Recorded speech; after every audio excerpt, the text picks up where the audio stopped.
If you're having trouble finding really good help for your vehicle wrap shop, I wanted to make a quick video on how I've approached the hiring process and a couple of things that I've implemented to greatly help finding the talent that I desire.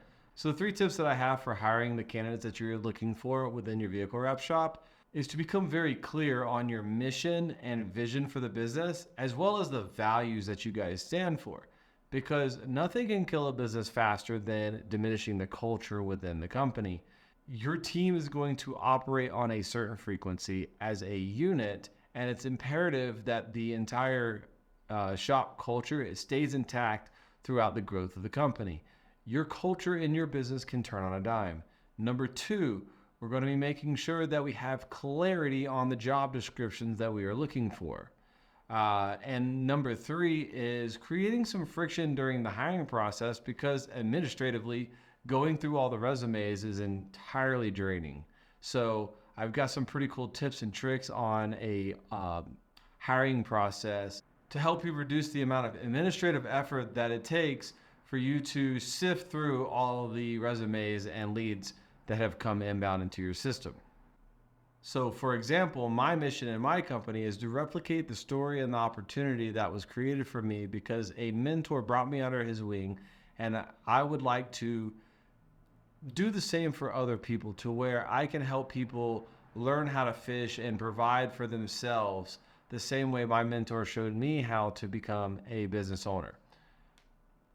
Most people do not share business advice to their employees, and they don't share how to grow and develop managerial skills, how to handle a budget, how to handle finances within the business, how to make solid decisions based on data, because they're too scared that the individual will leave and to go do their own thing.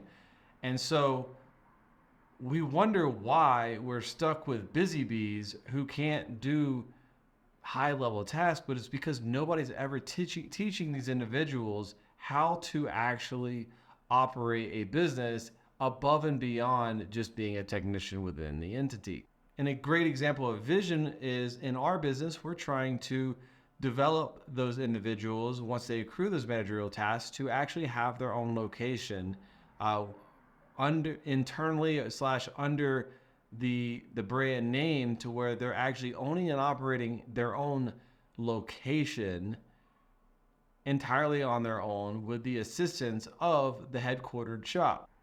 So essentially we're teaching people how to be young entrepreneurs, but we're also controlling the fact that we are aligning with their goals, to where if they want to become an entrepreneur themselves, then rather than just letting them go, I'm actually creating a place for them to thrive, to where they don't have to do it on their own, and give them a backbone and foundation to work from, versus jumping out of the bird's nest and trying to do it completely solo.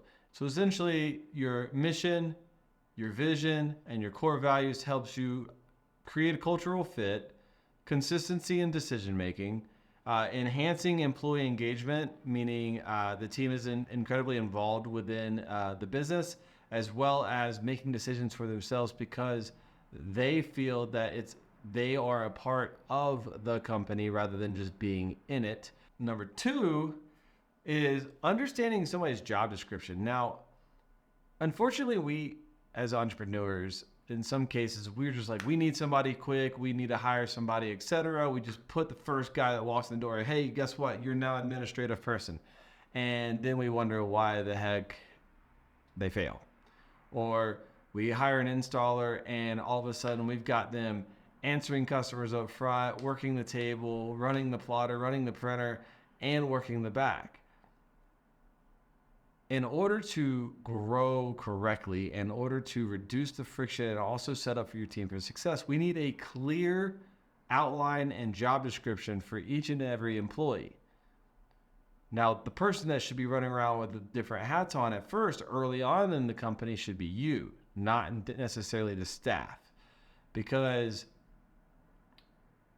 you're setting them up to fail, because you probably already don't even have a routine training course on how to even operate under that job description, but then you're making it much more complex by adding all these extra dynamics of different roles that they weren't even hired for. So when we go to look for an employee, let's just use an installer for example, we have a clear outline of what their job description is. We also have a clear outline on how to create a career out of that position to where we call it our road to $100,000. And it's just a single page document to where it shows exactly how to arrive at a six-figure income within the workplace and exactly what you need to do to get there. Because I don't promote my staff. My staff promotes themselves. I don't have to wait for a yearly review to say, hey, congratulations, you got a quarter raise or a dollar raise. Like that stuff's nonsense. Like there's no point for it and there's no reward, and you're choking out the killers that you want on your team anyway. So if you have a highly driven individual and you put a map in front of them, a GPS of exactly how they can arrive at the salary that they desire, then the only person that really can hold themselves accountable to that is themselves.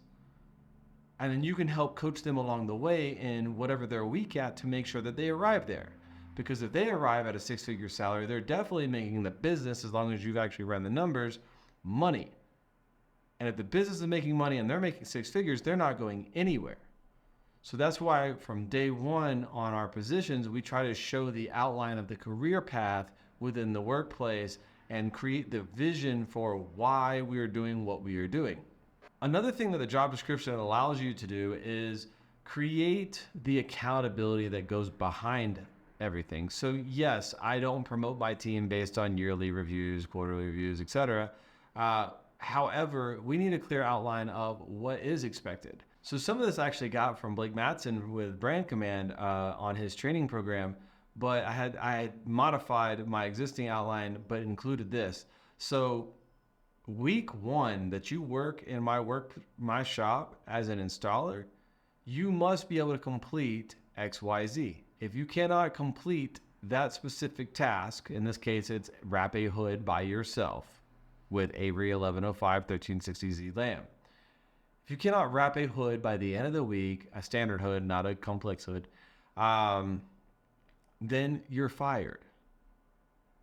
And that sounds harsh, but we give adequate time, information, knowledge, and tools and resources on exactly how to be successful in wrapping a hood in 1 week. Week 2 is wrapping a hood and fenders in a certain amount of time on a passable product. Week 3, hood, fenders, doors, so on and so forth.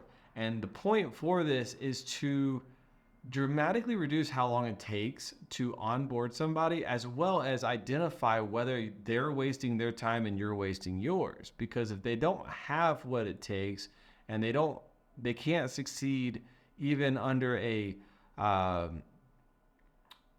situation where they have all of the resources that they need and you're willing to spend adequate time at the end of the day, every single day, coaching them up, mentoring them on how to be successful, then maybe they don't have what it takes to become that vehicle wrap installer.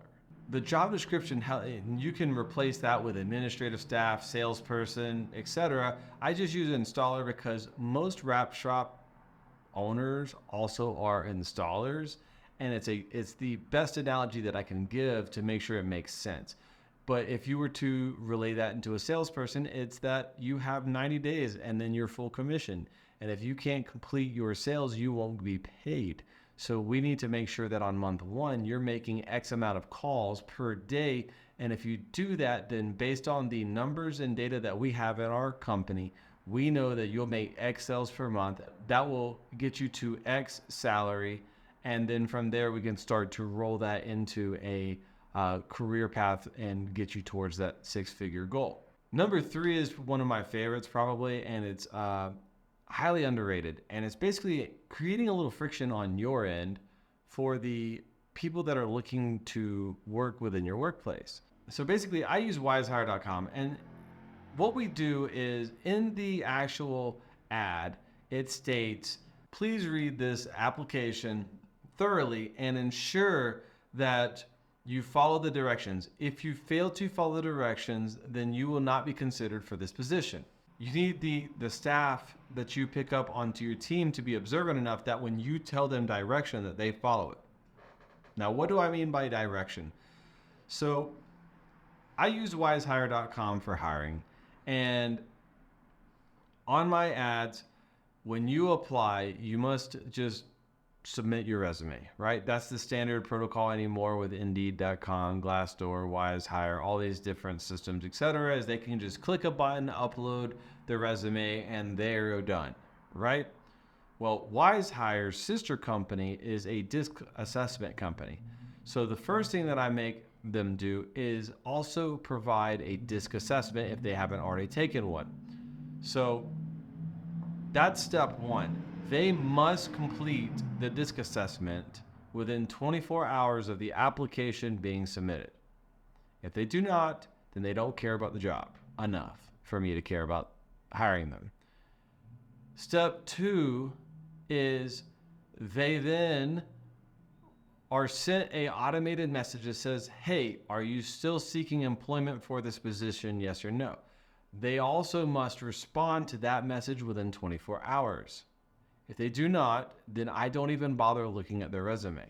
And this will dramatically reduce how many applications you actually need to go through is the disc assessment and just an automated text through WiseHire to see if the person is still considering employment for the position that they applied for. You would be incredibly surprised how many people don't respond to that. So currently I have a job ad out for a customer service advisor.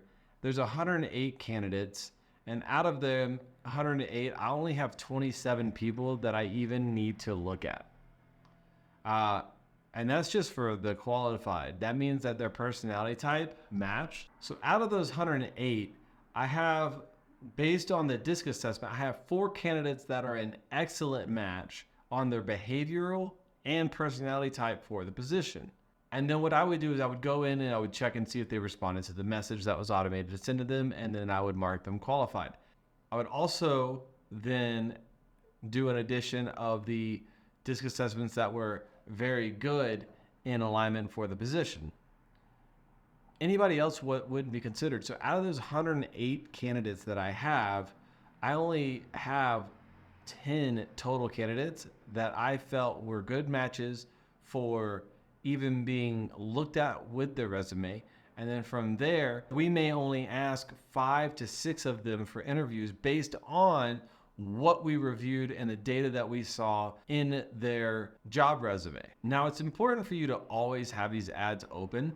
We recently picked up a salesperson on our team that is potentially an absolute killer based on the data that he has and the experience that he has. And we might not have known that that person was in the market at that moment if we did not have the application open. So you should be reviewing your candidates at least bi-weekly as much as possible, because a lot of people, a lot of entrepreneurs don't have enough lead flow on the candidates for the positions that they need to hire as they should. And so sometimes they actually settle for a mediocre employee that's already staffed. But if you had a killer behind them ready, that was second string, ready to take the first string position, then you would be a whole lot more apt to replace that individual than to deal with the mediocre employee that you might be keeping on to, because the pain or friction for hiring somebody to replace them might be too great. That's pretty much it for this video. I wanted to be short and sweet. I wanted to show some very tactical tips on how to hire for a vehicle wrap shop. This applies to all positions from installers, administrative staff, designers, salespeople, etc. And hopefully is of benefit to you. Just as always, if this video is of value to you, please like, subscribe, comment below maybe what you're struggling with, and we'll possibly cover that in the next video.